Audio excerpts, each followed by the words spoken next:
ব্যক্তির সাথে সংশ্লিষ্ট কোনো প্রতিষ্ঠানের হিসাবে লেনদেন স্থগিত করা হয়নি বলে জানিয়েছে বাংলাদেশ ব্যাংক।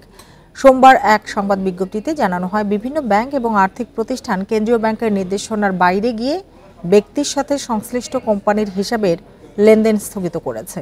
এর ফলে অনেক প্রতিষ্ঠানে দৈনন্দিন কার্যক্রম ব্যাহত হচ্ছে। কর্মীদের বেতন পরিশোধ ও কিছু ক্ষেত্রে আমদানি রপ্তানি সংশ্লিষ্ট লেনদেন বাধাগ্রস্ত হচ্ছে বলেও জানিয়েছে বাংলাদেশ ব্যাংক।